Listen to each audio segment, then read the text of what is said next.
8일 도내 산지와 영서 남북부 지역을 중심으로 한파가 몰아쳤습니다. 이번 추위는 주말까지 이어질 것으로 보여 건강과 시설물 관리에 각별한 주의가 필요합니다. 최근 연탄 가격이 치솟아 금탄이라는 말까지 나오고 있습니다. 연탄을 쓸 수밖에 없는 에너지 취약계층은 겨울 나기가 더욱 힘겹습니다. 새벽 시간 거리의 환경 미화를 위해 쓰레기를 수거하는 환경 미화원들을 직접 취재했습니다. 강릉과 동해를 잇는 국도 7호선 확장 공사가 9년째 계속되고 있습니다. 공사 완료가 늦어지는 동안 교통 불편과 사고 위험이 잇따르고 있습니다.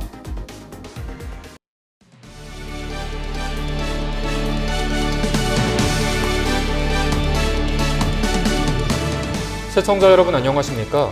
헬로티비 뉴스 강원입니다. 첫 소식입니다. 도내 산지와 영서 남북부 지역을 중심으로 한파가 이어지고 있습니다. 특히 이번 추위는 주말에도 계속될 것으로 전망되면서 시설물과 건강관리에 각별한 주의가 요구되고 있습니다. 현재 강원 내륙과 산지를 중심으로 한파특보가 발효 중인 가운데 8일 아침 최저기온이 영하 10도 내외로 떨어지면서 매우 추운 날씨를 보였습니다. 이번 주말까지 찬 대륙 고기압의 영향이 지속되면서 대체로 맑은 가운데 추위가 이어질 것으로 예상됩니다. 건강 및 시설물 관리에 유의하시기 바랍니다. 이와 함께 한동안 눈비 소식이 없어 또다시 건조한 날씨가 이어질 것으로 보인다며 산불 발생에 각별한 주의를 당부했습니다. 입춘이 지났지만 한파특보가 발령되는 등 여전히 추운 겨울 날씨가 이어지고 있습니다. 에너지 취약계층은 치솟은 연탄값에 더욱 힘겨운 겨울을 나고 있는데요. 장당 800원을 넘어 금탄으로 불리고 가격 인하를 촉구하는 국민청원까지 올라온 연탄 가격. 무엇이 문제인지 살펴봤습니다. 한재훈 기자가 보도합니다. 입춘이 지나고 봄 기운이 불어야 하지만 여전히 이어지고 있는 한파. 8일에는 춘천과 원주 등 영서 지역 아침 기온이 영하 10도 이하로 떨어져 한파특보가 발령되는 등 당분간 이 같은 추위가 이어질 것으로 전망됐습니다. 이에 춘천 구도시민 소양로 쪽방촌에 거주하는 박금자 할머니는 오늘도 찬바람과의 사투를 벌입니다. 매섭게 들이치는 외풍을 막기 위해 보온재를 덧대고 겹겹이 이불도 덮어보지만 방안 가득한 냉기는 쉽게 사라지지 않습니다. 지자체에서 올겨울 새로 놓아준 기름 보일러가 있지만 기름을 살 여력이 없어 무용지물이나 다름없습니다. 그나마 예전에는 연탄 한 장만 더 넣어도 좀 더 따뜻한 겨울을 날 수 있었지만 올해는 금탄으로 불릴 만큼 치솟은 가격에 그나마도 쉽게 손이 가지 않습니다. 놔줬어. 근데 기름은 안 준대. 하루에 한 번도 돌릴까 말까 해 솔직히 말해서. 10만 원 하면은 나는 못 되지 연탄을. 도와주지 않으면 못 돼. 환경보호를 위해 화석연료 지원금이 사라지면서 지난 겨울보다 올겨울 연탄 한 장의 가격이 100원 더 오르는 등 최근 3년간 매년 가파른 상승세를 이어왔습니다. 이에 올겨울 연탄 가격은 한 장에 800원, 배달료까지 포함하면 1,000원에 육박합니다. 반면 침체된 경기에 후원의 손길은 줄어들고 있습니다. 전국 연탄은행은 에너지 취약계층의 생활 안정을 위해 연탄값 인상을 막아달라는 국민청원을 내고 청와대와 산업통상자원부에 인상 처리를 촉구하는 건의문을 보내기로 했습니다. 가격 고시도 없이 이제 한밤중에 이제 인상을 해서 연탄을 사용하는 분들이 좀 많은 이제 충격을 좀 받은 상태였고요. 에너지 빈곤층을 위한 맞춤 정책이 필요한데 현장하고 너무 괴리가 있다 보니까 현실에 맞지 않는 정책을 좀. 이 밖에도 에너지 빈곤층의 생존 연료인 연탄값을 안정시켜야 한다는 목소리가 커지면서 연탄은행 전국협의회와 산자부는 이달 중 연탄 가격 인상을 다시 논의하기로 했습니다. 꽃샘 추위가 불어오는 3, 4월까지 연탄에 필요한 날은 아직도 많이 남아있지만 금탄으로 불릴 만큼 치솟은 연탄 가격에 에너지 취약계층의 겨울은 더욱 힘겹습니다. 헬로티비 뉴스 한재영입니다. 저녁에 내다 놓은 쓰레기나 지저분한 도로가 아침이면 깨끗하게 치워져 있곤 하죠. 모두가 잠든 시간, 환경미화원들의 수고가 깨끗한 거리 환경을 만들고 있었습니다. 박건상 기자가 환경미화원들과 직접 쓰레기 수거에 나섰습니다.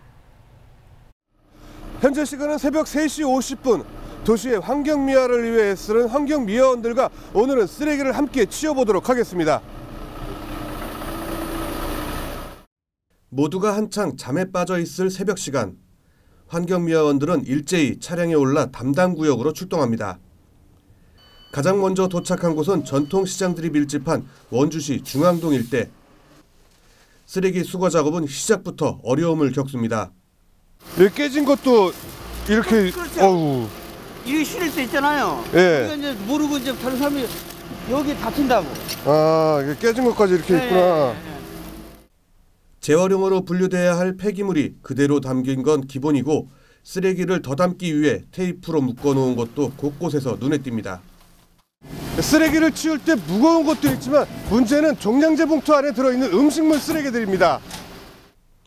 실제 시장 골목이나 식당들이 몰려있는 번화가에서는 음식물 쓰레기가 담긴 종량제 봉투를 쉽게 찾아볼 수 있습니다. 엄청 무겁죠? 어이, 뭐가 이렇게 무거워? 음식물이 들어가요. 이거 와. 종량제 봉투에 이게 테이프를 붙인다고. 테이프로. 테이프 붙으니까 이게 잡을 수가 없는 거예요.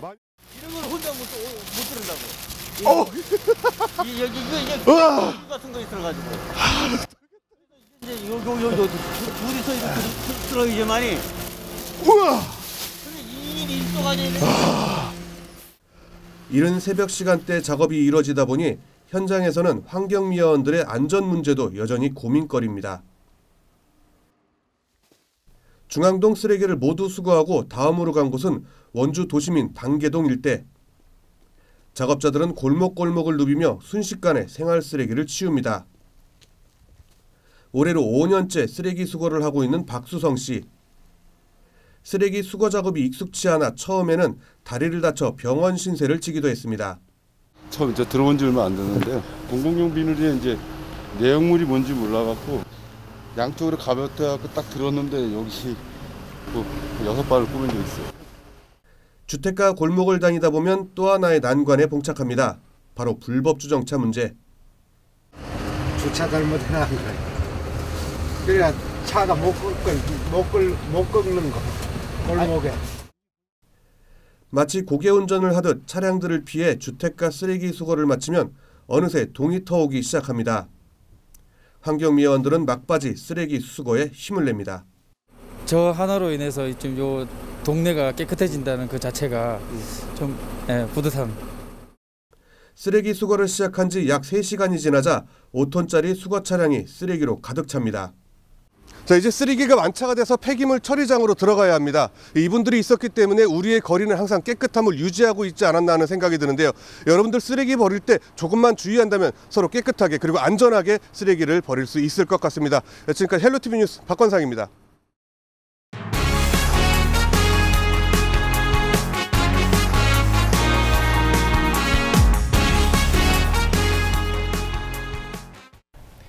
설악산 오색 약수터에서 끝천까지 연결하는 양양 오색 케이블카 설치 사업. 양양군이 지난 1995년부터 사업을 추진하고 있지만 환경 문제를 두고 여전히 논란이 일고 있습니다. 환경단체와 얽힌 소송에 대한 판결이 나오면서 지역에서는 양양 오색 케이블카 사업이 어떻게 추진될지 관심이 모아지고 있습니다. 취재기자와 자세한 이야기 나눠보겠습니다. 스튜디오에 노지영 기자 나와 있습니다. 네, 노지영 기자, 일단 설악산 오색 케이블카 사업이 어떤 사업인지 설명을 좀 해주세요. 네, 이 양양군이 추진하는 설악산 오색 케이블카 사업은 이 양양군 오색 약수터에서 해발 1,040m 끝천까지 3.5km 구간을 케이블카로 연결하는 사업입니다. 사업비만 460억 원 가량입니다. 그런데 이 지역 개발과 환경 보존이라는 입장을 두고 양양군과 일부 환경단체가 의견이 갈렸는데 논란 끝에 지난 2015년 환경부가 이 사업을 조건부로 승인하면서 양양군은 사업 진행을 위한 절차를 하나하나 밟아나가는 그런 단계입니다. 아무래도 환경단체인 만큼 이 환경 보호를 이유로 케이블카 사업을 반대할 것 같은데요. 좀 더 구체적인 이유가 있을까요? 네, 우선 양양군은 대청봉 등산로 구간에 이 사람들이 오가면서 환경훼손이 심하기 때문에 이 오색 케이블카를 설치를 하면 이 탐방로 인원들이 케이블카로 이동해서 조금 더 친환경적으로 관광객을 유치할 수 있다는 입장입니다. 반면 환경단체는 이 탐방로의 관광객 수가 그대로 케이블카로 이동한다는 논리적인 연결고리가 부족하다고 이야기합니다. 왜냐하면 탐방로 관광객들은 탐방로대로 또 케이블 이용자들은 케이블대로 이렇게 따로따로 이용할 가능성이 있기 때문에 케이블카는 추가적인 환경훼손 유발 요인에 불과하다고 말하고 있습니다. 이와 함께 환경단체는 백두대간 보호법상 이 백두대간 핵심 구역에는 반드시 필요한 공용 또는 이 공공용 시설만 허용되므로 관광시설인 케이블카는 들어설 수 없다고 주장하고 있습니다. 그렇군요. 이 최근에 환경단체 소송 결과가 나왔다고 하던데 뭐 어떤 결과가 나왔나요? 네, 일단 최근에 나온 판결이 2건입니다. 그중 한 건은 이 유명한 사냥 소송입니다. 이 환경단체가 사냥을 원고로 내세워서 이 케이블카 설치를 중단해달라고 이 소송을 낸 건데 법원은 이 사냥 동물이 원고가 될 수 없다면서 소송 자체를 각하했습니다. 국내에서 아직까지 이 동물이 이 소송 당사자로 인정된 적은 한 번도 없습니다. 또 다른 한 건은 환경부의 허가 절차에 대한 문제를 제기한 국립공원 계획 변경 무효 확인 소송인데 이 말은 좀 어렵지만 내용은 환경부의 절차적 위법성에 대한 내용입니다. 하지만 서울행정법원은 1심에서 환경단체의 소송을 기각했습니다. 그런데 이 판결을 두고 환경단체와 양양군 측 해석이 조금 다릅니다. 이번 소송에서 환경단체 변호를 맡은 최재형 변호사 인터뷰 들어보겠습니다. 예, 지금까지 우리 법원 같은 경우에는 해당 개발지역 내에 거주하고 있는 주민이 아닌 이상 소송을 할 수 없다라고 판단을 해왔습니다. 그런데 이제 이번 사건에 있어서는 박그림 선생님 같은 경우 해당 지역에 거주하고 있지는 않지만 본인 스스로 오색 지역, 설악산 지역의 환경을 보존하기 위한 활동들을 끊임없이 해왔었고 특히 사냥을 보호하기 위한 활동들을 계속적으로 해왔었다는 점을 인정을 해서 박그림 선생님 같은 경우에는 거주하지 않지만 설악산 지역의 환경상 이익을 향유했다라고 해서 원고 적격을 인정한 부분은 굉장히 진일보한 판단 중에 하나입니다. 하지만 이 설악산 오색 케이블카 추진위원회는 이번 판결을 굉장히 긍정적인 신호로 해석하고 있습니다. 설악산 오색 케이블카에 관련돼서는 환경단체와 함께 우리가 추진하려고 합니다. 우리가 이 환경 훼손이 하도 된다니까 환경단체에서 뭐가 진짜 환경단체 훼손이 되는지 우리가 백지 상태에서 환경단체와 소통하면서 친환경 케이블카를 지금 만들려고. 설악산 오색 케이블카 설치 추진위원회는 오는 20일 강원도와 양양군과 함께 모여서 그동안 중단됐던 이 환경 영향 평가에 대해서 추가적으로 논의할 계획입니다. 네, 그렇군요. 그렇다면 양양군 입장에서 남은 과제들은 어떤 것들이 있을까요? 네, 이 양양군이 앞으로 진행해야 하는 행정적인 절차에 대해서 알아봤습니다. 우선 원주 환경청에 환경 영향 평가 보고서를 제출할 예정입니다. 어디까지나 이 환경부의 조건부 승인을 받은 상황이기 때문에 이 조건들을 충족시키기 위한 추가적인 근거를 마련하는 겁니다.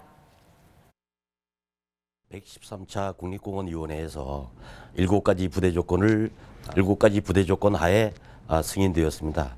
첫 번째는 그 탐방로 회피 대책, 두 번째는 그 사냥 추가 조사 및 멸종 위기종 보호 대책, 전부 7가지가 되는데 그거는 저희가 우리 환경 영향 평가서에 모두 반영돼 있는 사항입니다.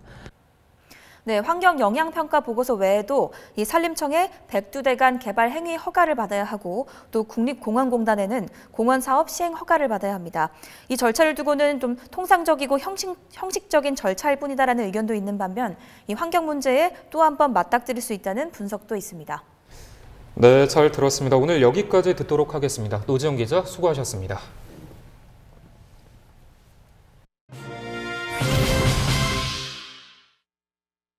한 주간 도내 이슈를 정리하는 뉴스 애프터 서비스 시간입니다. 스튜디오에 홍승현 기자 나와 있습니다. 네, 홍승현 기자, 이번 주는 어떤 이슈를 준비했나요? 네, 첫 번째로 도시재생과 관련된 이야기를 준비해봤습니다. 낙후된 지역을 개선시키고 정주 여건을 좋게 만들어서 도내 새로운 동력을 만드는 도시재생. 지금 도내 곳곳에서도 추진되고 있는데요. 관련 내용 영상으로 확인하시죠. 동해 묵호항의 배후도시로 수십 년 전 화려한 번성을 누렸던 동호지구. 그러나 교통과 환경이 변하면서 지금은 동해시 도심 속 대표적인 낙후지역으로 변해버렸습니다. 이 지역이 지난 2017년 도시재생사업에 선정되면서 토지 등 보상 작업이 마무리됐고 올 3월부터는 소방도로 개설을 시작으로 본격화됩니다. 눈이나 비만 오면 도로보다 낮은 주택에 흙물이 침범해 온다는 주민들의 의견을 수렴하는 등 지금보다 더 나은 생활 환경으로 만들어갑니다. 과거 묵호역을 중심으로 오가던 수많은 사람들이 머물렀던 오래된 여인숙을 보존하고 그 주변을 청년들의 창업 공간으로 만드는 파란 발전소도 7월부터 공사에 들어갑니다. 노후 건축물에 대한 집수리와 골목길 정비, 특화 가로 조성 등 지역만의 특색을 살리면서 정주 여건을 개선합니다. 동호동의 지역 특색을 살리고 인접해 있는 동해시립 바란도서관을 활용해 특화거리도 조성하는 동호지구 도시재생사업. 지구 내에 있는 500여 가구의 정주 환경이 내년이면 훨씬 좋아질 것으로 기대를 모으고 있습니다. 네, 먼저 이렇게 영상으로 확인을 해봤는데요. 홍수윤 기자, 먼저 이 도시재생과 관련된 내용을 좀 정리를 해보고 넘어가야 될 것 같아요.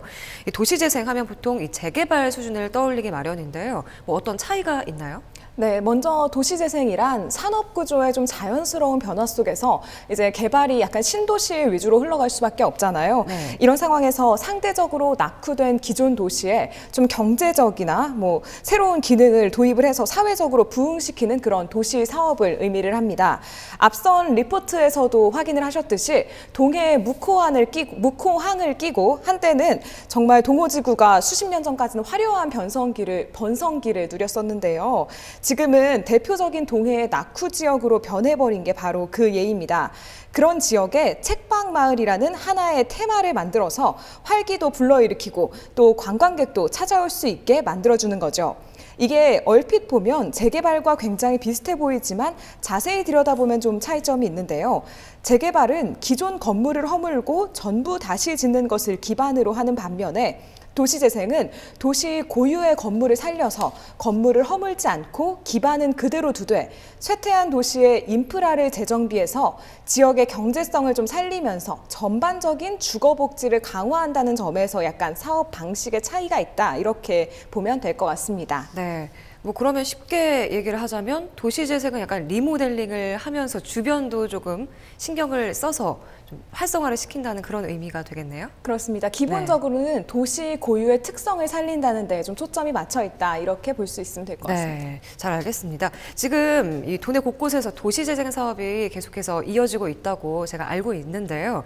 지금 저희가 앞서 같이 확인해봤던 이 동해시 동호지구 책방마을 말고도 혹시 뭐 또 다른 곳에도 진행되고 있는 곳이 있을까요? 네, 앞서 말씀하신 대로 동해 동호지구 외에도 태백의 탄광과 문화 예술을 연계를 하고 또 춘천에 청년몰 사업을 통해서 문화 마을로 조성을 하는 등 모두 4곳이 2018 도시재생 사업으로 선정이 됐었고요. 2019 도시재생 사업으로는 아동과 청소년을 위한 학생 친화형 마을로 꾸미는 영월 병총총 마을, 원주시 학성동의 평화희망마을을 비롯해서 정선, 삼척, 태백, 철원 등 모두 도내 9곳이 선정이 됐습니다. 그중에서 원주시는 학성동 도시재생 이후에도 봉산동이나 우산동 등 여러 지역에서 도시재생 사업을 추진하려는 움직임을 보였는데요. 관련 리포트로 먼저 내용을 확인하시죠. 비좁은 골목길, 여기에 쓰레기까지 방치되면서 안 그래도 좁은 골목길은 더욱 좁아졌습니다. 구도심 주택들은 아직도 성면이 함유된 슬레이트 지붕이 대부분입니다. 낙후된 주거 환경으로 인해 주민들은 불편을 감수하고 있습니다. 이 같은 문제를 해소하기 위해 원주시가 팔을 걷어붙였습니다. 원주시는 지난해 학성동에 이어 올해는 봉산동과 중앙동, 우산동까지 도시재생 사업을 확대할 계획입니다. 봉산동 도시재생 사업은 원주초등학교와 우물시장길 일대로 사업 권역은 11만 7천 제곱미터 규모에 달합니다. 사업 기간은 2020년부터 4년간이며 사업비는 167억 원이 들어가는데 최종 사업 선정 여부는 다음 달 결정됩니다. 올 하반기에는 중앙동과 우산동 지역에 대한 도시재생 공모 사업도 추진합니다. 중앙동은 강원 감영과 중앙시장, 자유시장 등 전통시장이 밀집한 곳으로 상권 활성화에 초점이 맞춰졌습니다. 다만 원주 중앙시장 재건축의 경우 점포 소유주들과 주변 상가, 세입자를 위한 대안 마련이 우선 해결 과제입니다. 우산동의 경우 지난해 11월부터 상지대와 우산동 주민자치위원회가 업무 협약을 체결하면서 이미 공감대가 형성돼 사업 추진에 별다른 걸림돌이 없다는 게 원주시의 판단입니다. 원주시는 올해 봉산동과 중앙동, 우산동까지 3군데에 대한 도시재생 사업을 신청해 적어도 2곳 이상은 사업 선정이 될 것으로 기대하고 있습니다. 네, 도시재생 사업을 추진하려는 움직임을 보이고 있다는 내용의 영상 함께 보셨는데요. 홍승현 기자, 지금 이 도시재생 사업은 도내 대부분 인구가 좀 줄고 있어서 지자체마다 또 특히 더 공을 들이고 있는 것 같아요. 이 도시재생 선정 어떻게 이루어지고 있는 건가요? 네, 우선 도시재생은 지금 현 정부의 가장 핵심 국정 과제 중 하나입니다. 앞으로 5년간 50조 원을 투입을 해서 전국 곳곳에 낙후된 지역을 좀 개발시켜 보겠다는 건데요. 이에 따라서 국토교통부는 2017년 도시재생 뉴딜 사업 시범지 68곳, 또 지난해 사업지 99곳을 발표를 했고요. 일부는 광역지자체가, 또 일부는 중앙정부가, 또 한국토지주택공사 등 공공기관이 제안한 곳이 또 일부 사업지로 선정이 됐습니다. 아까 말씀드린 대로 도내 곳곳의 사업지역이 바로 여기에 들어가게 된 겁니다. 이렇게 도시재생 사업에 선정이 되면 낙후되고 쇠퇴해서 전환이 필요했던 그 지역에 재원이 생기게 되는 건데요. 도내 사업들도 지금 거의 평균 150억 원, 많게는 300억 원 가까이 국비 지원을 받고 있습니다. 그러다 보니까 전국의 각 지역에서 선정되고자 하는 그 경쟁도 굉장히 치열한 편이고요. 도내에서도 특정 지역의 도시재생 사업 공모를 신청할 때 다른 지역과는 어떤 차별성을 갖고 있는가, 이걸 좀 어필을 하기 위해서 노력을 기울이고 있는 상황입니다. 예를 들면은 원주시 우산동 도시재생 사업 신청을 위해서 상지대와 협력을 하는 등 계속해서 뭔가 좀 다른 새로운 모델을 발굴해내고 있는 것이 좀 대표적이다라고 보시면 될 것 같습니다. 그렇군요. 그런데 이 도시재생을 둘러싼 우려가 있다면 어떤 것들이 있을까요? 네, 아무래도 외지인이 계속해서 이제 유입이 되다 보면은 기존 토착민들과의 갈등을 피하기 어려운 경우도 많습니다. 네. 또 도시재생이 기본적으로는 일단 거기에 살고 있는 주민들이 잘 살기 위한 것이 1차적인 목적이잖아요. 아무래도 이제 거기서 주민들이 배제되거나 하는 우려들이 있는 것도 사실입니다. 이런 부분에 대해서도 도내 몇몇 시군은 좀 발빠르게 움직이는 모습을 보였는데요. 강릉시 옥천동도 도시재생 사업으로 문화마을을 조성을 했는데요. 강릉시는 주민이 직접 참여하는 것을 이 우려에 대한 해법으로 좀 봤습니다. 시에서 일방적으로 도시재생 방향을 세워서 이렇게 내리는 방식이 아니라 기반 시설만 시에서 만들고 내용은 주민 스스로 채우는 방식을 택한 겁니다. 일단 협동조합에서 세운 지원센터에 도시재생 업무를 위탁을 했고요. 스스로 동네의 이야기를 찾고 또 역량을 키워서 청년이나 장년, 노년층 모두 함께하는 공동체를 만드는 걸로 좀 해법을 찾은 겁니다. 이렇듯 앞으로도 좀 계속해서 진행될 도내 곳곳의 도시재생 사업에서도 원래 살던 주민들이 좀 배제되는 방식으로 진행이 되지 않도록 끊임없이 방법을 또 고민하고 또 협의해야 할 그런 시점인 것 같습니다.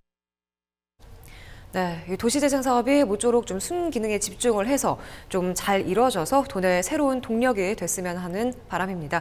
그럼 이제 두 번째 소식으로 넘어가 볼까요? 네, 이번에는 강원랜드 카지노 폐장 시간 단축과 관련된 이야기입니다. 지난해 4월 강원랜드 카지노 영업 마감 시간이 오전 6시에서 오전 4시로 당겨졌는데요. 겨우 2시간 차이다라고 말씀하실 수도 있겠지만 지역 내에서는 큰 반발을 사고 있다고 합니다. 어떻게 된 이야기인지 리포트로 확인하겠습니다. 사부급 상인들은 지난해부터 식당들을 중심으로 상경기가 절반 넘게 침체됐다고 입을 모읍니다. 24시간 영업을 하는 한 식당은 하루 평균 70만 원에 육박하던 매출이 최근에는 10만 원을 넘기기도 힘든 상황. 사부급 지역 상권이 갑작스럽게 타격을 받게 된 이유는 뭘까? 지역 주민들은 강원랜드 카지노 운영시간 변경 때문이라고 주장합니다. 강원랜드는 매출 총량제 준수에 따라 문화체육관광부로부터 카지노 테이블 축소와 영업시간 2시간 단축을 통보받아 이를 이행하는 과정에서 영업시간을 변경했습니다. 이에 따라 지난해 4월부터 카지노 영업 마감 시간이 오전 6시에서 새벽 4시로 2시간 앞당겨졌습니다. 아침 6시의 경우 게임을 마친 사람들이 나와 아침 식사를 하고 휴식을 취하는 반면 새벽 4시에 게임을 마친 사람들은 곧바로 휴식에 들어간다는 것입니다. 사정이 이렇자 지역 시민사회단체는 지역 주민들의 여론조사를 거쳐 카지노 영업 마감 시간을 새벽 4시에서 아침 6시로 변경해 줄 것을 요구하고 나섰습니다. 이에 대해 강원랜드는 공문을 접수하고 현재 다각적인 검토를 진행하고 있지만 쉽게 결론 내릴 수 없는 사안이라는 입장입니다. 지역사회는 조속한 카지노 영업시간 변경을 촉구하고 있습니다. 하지만 강원랜드는 노조와의 근무 조건 변경 협의와 문화체육관광부의 승인 등 풀어야 할 숫자가 산적해 있습니다. 네, 이렇게 보니까 지역 주민들에게는 정말 좀 당혹스러운 일이 아닐 수가 없겠는데요. 당시 취재했던 박건상 기자 연결해서 추가적인 내용 들어보겠습니다. 네, 박 기자, 관련 내용 전해주시죠. 강원랜드 카지노 폐장 시간을 둘러싼 논란은 점차 확대되고 있는 분위기입니다. 먼저 지역 시민사회단체들은 강원랜드 측에 더욱 강도 높은 요구를 내놓고 있는데요. 또 보도가 나간 후 지역 주민들도 한 목소리를 내고 있습니다. 강원랜드 측은 일단 사안의 중대함을 인식하고 다각적인 검토를 벌이고 있는데요. 문제는 문화체육관광부의 승인 여부입니다. 강원랜드는 당초 영업시간 단축에 따른 폐장 시간을 주민들과 협의해 현재 새벽 4시로 확정했다고 밝혔습니다. 이런 상황에서 또다시 폐장 시간을 변경한다는 것은 문체부의 승인을 받아야 하는 상황에서 쉽지 않을 것이라는 게 강원랜드 관계자의 설명입니다. 하지만 지역사회에서 폐장 시간 변경을 강하게 요구하는 상황에서 쉽게 거절할 수도 없는 상황인데요. 일단 강원랜드는 문체부의 승인을 위한 노력에 집중한다는 방침입니다. 이와 함께 지역사회에서는 강원랜드 측의 지역사회와 상생할 수 있는 방안을 강원랜드가 지속적으로 발굴해 내놓아야 할 것이라고 압박하고 있는 모습인데요. 지역살리기 공동추진위원회는 최근 성명을 내고 강원랜드의 지역사회 발전 방안을 내놓을 것을 촉구하기도 했습니다. 폐장시간 변경 논란이 점차 확대되고 있다고 볼 수 있습니다. 앞으로 강원랜드가 지역사회의 요구에 대해 어떻게 대응할지는 좀 더 지켜봐야 하는 상황입니다. 네, 지금까지 보도국에서 전해드렸습니다. 네, 박건상 기자 수고했습니다. 네, 홍승현 기자. 지금 이 강원랜드 카지노 영업시간을 2시간 단축을 한 게 문화체육관광부의 지침이라고요? 네, 그렇습니다. 지난 2017년 말에 강원랜드가 문화체육관광부로부터 카지노 제허가를 조건으로 매출 총량제에 따른 영업시간 단축을 통보를 받았습니다. 매출 총량제는 카지노나 경마 등 사행사업을 운행하는 공공기관들이 한 해 매출을 일정 수준 이상 거두지 못하도록 하는 그런 규제를 뜻하는데요. 강원랜드가 지난 2013년부터 2016년 동안 4년간 4,700여 원의 초과 매출을 올렸다는 겁니다. 이에 따라서 강원랜드는 지난해 1월에 약 20여 대 게임 테이블을 감축을 했고요. 4월에는 영업시간을 기존의 오후 10시에서 다음날 오전 6시까지 20시간 운영을 하던 것을 10시에서 이길 오전 4시까지로 2시간 단축을 하게 된 겁니다. 네, 저희가 지금 방금 박건상 기자와도 확인을 했지만 지역 주민들의 반발이 사실 좀 클 수밖에 없는 상황이겠어요. 네. 지금 현재는 어떻게 진행이 좀 되고 있나요? 아직까지도 뚜렷한 해결책은 나오지 않은 상황입니다. 지역 주민과 강원랜드 간 갈등만 깊어지고 있는 상황인데요. 강원랜드 관계자는 폐장 시간을 늦추면 직원들의 스케줄도 다 다시 짜야 되고 그 변경에 한도 약간 고려 상황이 많기 때문에 좀 쉽지 않다는 입장입니다. 네. 또 앞서 박건상 기자와의 통화에서도 또 확인을 하셨지만 현재 18시간 운영에서도 연장을 하려면 문화체육부와도 상의를 해야 하는 입장이거든요. 그렇기 때문에 강원랜드 측은 애초에 폐장 시간을 단축하기로 했을 때 지역 단체와는 협의가 됐다라고 주장을 하고 있고요. 일부 지역 주민들은 원래 강원랜드와 폐장 시간을 오전 4시로 합의할 때는 한 3, 4개월 정도 한시적으로 운영을 해보고 결정하기로 했는데 강원랜드가 그대로 좀 밀어붙였다. 약간 이런 주장까지 나오면서 갈등이 커지고 있는 상황입니다. 또 지역 자영업 단체가 현재 오전 10시인 오픈 시간을 그렇다면 낮 12시로 바꾸고 폐장 시간을 오전 4시에서 6시로 바꾸면 되지 않겠냐 약간 이런 주장도 나오는 것으로 확인됐습니다. 그런 다음에 이제 다음 카지노 제허가 승인을 받을 때는 영업시간을 20시간으로 다시 늘려달라는 등 좀 갖가지 요구가 빗발치고 있는 상황입니다. 그렇군요. 지금 이렇게 들어보니까 입장이 정말 첨예하게 계속해서 부딪히고 있는 모습을 보이고 있네요. 이런 주민 불화가 사실 왜 이렇게 나왔는지에 대해서도 저희가 좀 짚어볼 필요성이 있을 것 같아요. 네, 그렇습니다. 사실 이 문제가 강원랜드 정말 카지노 그 영업시간 단축에서 시작된 거지만 사실은 그보다 강원랜드가 폐강 지역 경기 활성화에 좀 덜 기여하는 것이 아니냐라는 그런 주민 불만이 좀 폭주했다고도 볼 수 있거든요. 네. 사실상 지금 강원랜드가 있는 정선 같은 폐광 지역의 경기가 점차 침체되고 있는 것은 사실이잖아요. 단순히 지금 개장 시간을 축소로 주민들의 생계를 위협을 받는 그 문제를 떠나서 정말 그 본질은 지역과 상생할 수 있는 그런 대책을 마련해줘야 되는 것이 아니냐, 약간 이런 요구가 나오고 있는 거라고 보시면 될 것 같습니다. 좀 강원랜드도 어느 정도 지역 주민과의 경제 활성화를 위해서 뭐 예를 들면 주변 관광지로 좀 식사를 할 수 있도록 유도를 한다든지 주변 상인들을 도와줄 수 있는 그런 대책을 고민하는 것이 정말 필요한 시점이다, 이렇게 보시면 될 것 같습니다. 네, 그러면 앞으로 남은 문제 어떤 것들이 있을까요? 네, 우선은 강원랜드가 정말 언제까지 카지노 사업을 할 수 있을지 그것조차 불투명하다는 것이 첫 번째 문제입니다. 먼저 관광진흥법에 따라서 원래 내국인은 이제 카지노에서 사업장 입장을 제한을 받잖아요. 근데 강원랜드만은 지금 예외인 상황이잖아요. 폐광지역 개발 지원에 관한 특별법이 지원이 된 건데요. 문제는 이 폐광지역 특별 지원에 관한 특별법이 유효기간이 지나면 사라지는 한시법이라는 겁니다. 이 법이 1995년에 처음 제정이 되면서 10년 주기로 연장이 되어 왔는데요. 2015년에 폐특법이 연장이 되면서 2025년까지는 강원랜드가 카지노 사업을 운영할 수 있는 법적 근거가 유지되어 있는 상황입니다. 그런데 2025년에 과연 또다시 연장이 가능할지 그거는 사실 지켜봐야 하는 일이고요. 이에 따라서 강원랜드는 그간에는 좀 카지노 중심으로 매출을 잡았다면 이제 좀 그걸 벗어나기 위해서 워터파크 등 종합적인 리조트로 구상하겠다는 생각을 좀 펼치고 있는 상황입니다. 이런 상황에서 좀 방금 전에 계속 얘기를 했듯이 주민과의 상생이 좀 더욱더 중요하다고 볼 수 있습니다. 폐광 지역에서 정말 강원랜드 카지노 시간만 이렇게 목매어서 좀 바라보는 것이 아니라 주민과 강원랜드가 함께 살 수 있고 강원랜드가 좀 카지노가 없더라도 또 새롭게 지역에 이바지할 수 있는 그런 전략을 고민해야 할 것 같습니다. 네, 뭐 아무래도 정선에는 이 강원랜드가 뭐 지역 주민뿐만 아니라 주변 상권에까지도 굉장히 큰 영향력을 좀 끼치고 있는 만큼 좀 서로 긴밀한 합의가 필요할 것 같습니다. 네, 그럼 이제 다음 소식 넘어가 볼까요? 네, 이번에는 어느덧 한 달 앞으로 다가온 전국 동시 조합장 선거와 관련된 내용을 준비해봤습니다.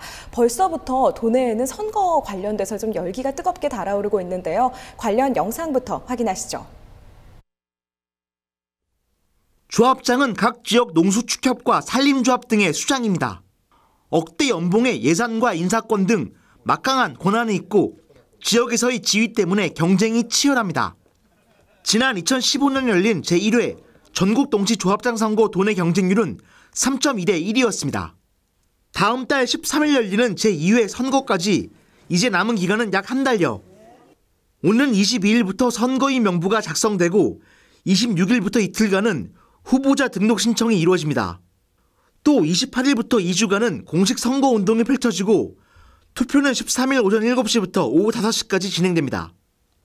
아직 후보자 등록 전이지만 이번 도내 조합장 선거 경쟁률은 1회 때와 비슷한 수준을 보일 것으로 전망되고 있습니다. 조합장 선거는 좁다면 좁다고 할 수 있는 지역사회에서 이루어집니다. 때문에 지연과 혈연, 학연 등이 표심에 강한 영향을 미칩니다. 선거관리위원회가 남은 기간 선거관리에 더욱 엄중한 관심을 기울이는 이유입니다. 강원도 선거관리위원회는 이번 조합장 선거부터 선거범죄 신고포상금 최고액을 1억 원에서 3억 원으로 올리고 신고자 보호제도와 자수자 특례제도를 통해 선거 신고 제보를 더욱 활성화시킨다는 방침입니다. 네, 관련 일정 내용 다시 한번 짚어봤는데요. 당시 취재기자 연결해서 자세한 내용 들어보겠습니다. 성기석 기자 전화 연결되어 있습니다. 네, 성기석 기자, 전국 동시조합장 선거를 앞두고 지금 분위기는 어떻습니까? 네, 전국 동시조합장 선거가 아직 한 달여 남았는데요. 벌써 분위기가 뜨겁게 달아오르고 있습니다. 제가 취재 현장을 좀 돌아다 보니까 아직 선거 입후 후보자가 후보 등록을 하지 않았음에도 불구하고 지난 명절에 고향을 찾아오시는 분들을 환영한다는 이런 현수막들이 많이 걸려 있었는데요. 모두 조합장 선거에 출마하는 사람들이 붙인 현수막들이었습니다. 네, 아까 말씀드린 대로 아직 후보자가 등록되지 않았음에도 불구하고 경쟁률은 지난 4년 전과 비슷한 한 3대1 정도가 예상이 되는데요. 일부 조합에서는 조합 신인들이 많이 대거 출마를 하면서 8대1, 9대1까지 뜨겁게 달아오르는 조합들도 있을 것으로 예상이 됩니다. 가장 우려가 되는 것은 이 조합장 선거가 마치 정치화되고 있다는 부분들인데요. 예, 한 번 조합장 선거에 나오는 것이 아니라 2번, 3번, 많게는 4번까지 조합장 선거에 나오면서 마치 정치 선거에 비슷한 상황 영상들을 보이면서 과열된 부분들이 있습니다. 이 조합장 선거의 가장 큰 부분은 좁다는 좁은 지역사회에서 이루어진다는 점입니다. 때문에 하선과 지연들이 선거에 많은 작용을 한다는 건데요. 이러한 부분 때문에 선거관리위원회는 조합장 선거의 탈불법을 막기 위해서 예의주시하고 있습니다. 선거관리위원회는 이번 선거를 공정선거를 위해서 많은 분들의 제보를 기다리고 있는 상황이라고 밝혔습니다. 성기석 기자 수고했습니다. 네, 홍승현 기자, 이 조합장 선거와 관련된 부분은 저희가 이 헬로티비 뉴스를 통해서 지난 7일에 좀 보도를 해드렸었는데요. 아무래도 이 조합장들만 이뤄져서 이제 치러지는 선거다 보니까 일반 분들께서는 조금 이게 어떤 선거지라고 생각을 하실 수 있을 것 같아요. 아무래도 이 내용을 한 번 더 정리를 할 필요가 있을 것 같은데요. 전국 동시지방 이 조합장 선거 어떤 건가요? 네, 한마디로 전국 동시 조합장 선거는요, 공공단체 등 위탁 선거에 관한 법률에 의해서 선거관리위원회가 축산업협동조합을 포함해서 농협, 또 수협, 산림조합으로부터 의무적으로 선거 관리를 위탁을 받아서 전국적으로 동시에 실시하는 선거를 말합니다. 도내에서는 모두 76명의 조합장을 이번에 선출을 하고요. 후보자 등록을 마쳐야 사실상 정확한 후보자 수를 알 수는 있지만 지금까지 도내에서는 현직 조합장 65명을 포함해서 모두 243명의 후보군이 출마 의사를 밝힌 상황입니다. 네, 근데 사실 이 조합장 선거라는 게 각 조합에서 사람을 뽑는 거잖아요. 근데 이렇게 동시에 이 선거를 치르게 된 이유가 있나요? 네, 사실 원래는 각 조합마다 각기 다른 날짜에 선거를 치렀었습니다. 그런데 이 조합장 선거가 정말 돈 선거다, 이런 불명예스러운 말이 돌 정도로 좀 불법이 만연했었거든요. 그래서 보다 못해서 이제 투명성 보장을 위해서 선거관리위원회가 관리를 하게 된 겁니다. 그래서 전국 동시 조합장 선거제를 이제 치르게 된 거고요. 2015년에 제1회 전국 동시 조합장 선거가 치러졌고요. 이번이 두 번째 시행되는 겁니다. 그렇군요. 이번이 두 번째인데 그 전에 돈 선거다라는 이름이 붙을 정도면 좀 굉장히 열망이 큰 것 같아요. 도대체 이렇게 조합장에 대한 열망이 높은 이유가 뭔가요? 네, 기본적으로 사실상 조합장이 정말 억대에 이르는 연봉에다가 업무 추진비, 인사권에 또 사업 추진비, 사업 선정권까지 사실상 지역 내에서는 정말 막강한 권한을 가지고 있는 자리라고 보시면 될 것 같습니다. 그래서 지방의원을 역임했던 분들도 또 다시 출마를 하기도 하고요. 그런 지역 내의 영향력에 비해서는 이 조합원들의 수가 그렇게까지 많지 않기 때문에 후보자들의 선거법 위반에 대한 또 뭔가 유혹도 좀 강한 편이라고 보시면 될 것 같습니다. 실제로 전국 동시 조합장 선거가 시행이 됐던 지난 2015년에 도내에서 14명의 선거 사범이 적발되기도 했었고요. 이번 3월 13일에 열리는 조합장 선거를 앞두고도 출마 예정자였던 강릉의 한 농협 현직 조합장이 선거법 위반 혐의로 지난달 17일에 고발을 당하기도 했었습니다. 이렇듯 사실상 벌써부터 홍탁 선거냐 이런 것에 대한 우려가 높아지고 있는 것이 사실입니다. 이런 상황에서 강원도 선거관리위원회는 올해 조합장 선거 중점 추진 과제를 돈 선거 관행 근절을 통한 공정선거 구현으로 정할 정도로 위법 행위 근절에 좀 힘을 많이 쏟고 있는 상황이라고 보시면 될 것 같습니다. 그렇군요. 이 선거법 위반 외에도 이 조합장 선거를 좀 앞두고 우려되는 점이 있다면 어느 부분일까요? 네, 지난 2015년에 실시됐던 제1회 전국 동시 조합장 선거에서는 사실상 깜깜이 선거다 이런 비판 여론이 높았었거든요. 그런데 이번에 열리는 제2회 조합장 선거도 마찬가지일 거다라는 그런 여론이 좀 생기고 있습니다. 왜냐하면 지방선거 등 당시 다른 선거와는 다르게 예비 후보를 일단 등록하는 그 절차가 없고요. 공식 선거 운동 기간도 2주가량에 좀 불과하기 때문에 현직 조합장이 유리하지 신진 후보들이 좀 진입을 하기에는 쉽지 않은 구조다. 이런 상황이라고 보시면 될 것 같습니다. 또 현재 관련 법상으로는 후보자 본인만 선거 운동을 할 수 있고 정책을 알 수 있는 연설회나 공개 토론회 등은 금지되어 있는 상황입니다. 국회에서 정책 토론회와 또 예비 후보자 등록 제도 신설 등을 담은 관련 법 개정안이 발의는 됐지만요.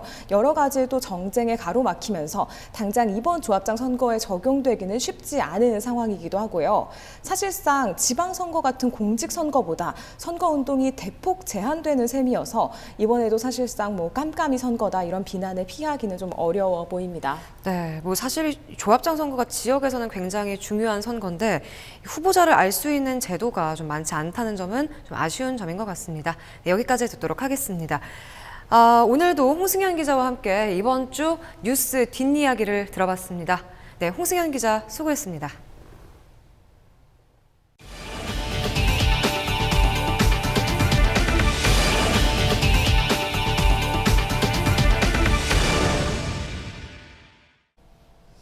원주지방국토관리청이 강릉과 동해 지역을 잇는 국도 7호선 확장 공사를 올해 6월쯤에 완공한다고 합니다. 8.5km 길이의 도로 확장 공사를 9년 만에 완공하게 되는 건데요. 공사 기간 동안 교통 불편과 사고 위험은 고스란히 운전자의 몫입니다. 보도에 신강현 기자입니다. 3차선 도로가 1차선으로 줄어들자 운행하던 차량들이 속도를 낮추며 진입합니다. 동해 망상동에서 강릉 방향 도로 확장 공사가 마무리가 안 돼 병목 현상이 생긴 겁니다. 인근에 유명 해수욕장이 있어 본격적인 피서 처리되면 교통체증이 불보듯 훤합니다. 공사 현장 인근 주민들은 동해고속도로 망상 인터체인지에서 망상 해수욕장으로 가는 길처럼 왕복 4차선으로 하루빨리 공사가 완료되길 기대하고 있습니다. 늦다고 봐야죠. 너무 늦지. 아마 벌써 했어야 될 일인데 2년 전에 했어야죠, 이게 원래. 근데 예산도 벌써 벌써부터 짜여 있는데. 다른 공사 구간도 상황은 마찬가지. 대형 트럭들과 승용차가 위험한 상황을 연출합니다. 교량과 도로를 잇는 공사가 늦어지면서 회전을 하려는 차량과 직진을 하는 차량이 뒤엉키는 일이 자주 발생하고 있습니다. 강릉과 동해를 잇는 국도 7호선 확장 공사 현장.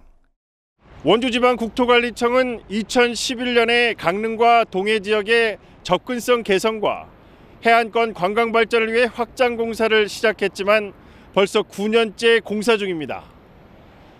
원주국토관리청은 그동안 문화재 발굴과 전신주, 상수도 이설 등 공사상의 어려움으로 당초 2018년 말 완공 계획에서 늦어졌다고 밝혔습니다. 강릉에서 동해로 가는 이제 상수도 원수관이 150mm나 이런 작은 관이 아니고 600mm 큰 관으로서 단수를 하지 않고 이설을 해야 되기 때문에 이설 기간이 조금 늦어진 겁니다. 그러면서 원주청은 올해 6월 안에 모든 공사를 완료할 것이라고 밝혔습니다. 공사 완료 시기가 늦어지는 동안 고통 불편과 사고 위험은 고스란히 운전자들의 몫으로 떠넘겨지고 있습니다. 헬로티비 뉴스 신강현입니다. 춘천시가 소통 활성화를 위해 시민제안 제도를 활성화한다고 밝혔습니다. 춘천시는 그동안 형식적으로 운영돼 온 시민제안 제도를 개선해 온라인과 오프라인 제출이 가능한 상시제안 접수 창구를 운영하기로 했습니다. 이에 우선 시 홈페이지 국민신문고를 통해 제출할 수 있도록 하고 다음 달부터는 소통 플랫폼인 봄의 대화를 개설해 채택된 제안에 대해 최대 300만 원까지 실상금도 지급됩니다.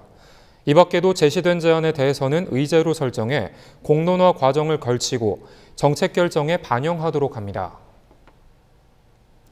원주시가 주차 공간 확보를 위해 도심과 주택가 주변 폐가와 유휴지 등을 활용한 쌈지 공영 주차장 조성 사업을 추진합니다. 사업 대상은 민간 소유지로 폐가와 노후 건물 철거 시 3년 이상 시설물이 없는 유휴지의 경우 1년 이상 임대가 가능한 토지입니다. 신청된 토지에 대해서는 주차장 조성 가능 여부를 검토한 후 공영 주차장을 조성하게 되며 토지 제공자에게는 철거 지원과 재산세 감면 등의 혜택을 제공합니다. 한편 원주시는 방치된 국공유지도 파악해 도심지 유휴 공간을 활용한 주차 공간으로 활용할 계획입니다. 삼척시는 지역 중심의 일자리 창출에 기여하기 위해 11일부터 15일까지 2019년 상반기 지역 공동체 일자리 사업 참여자를 모집합니다. 대상 사업은 지역자원 활용형과 지역기업 연계형, 서민생활 지원형, 지역공간 개선형 등 4대 유형 8개 사업이 해당되며 사업비 10억여 원이 투입됩니다.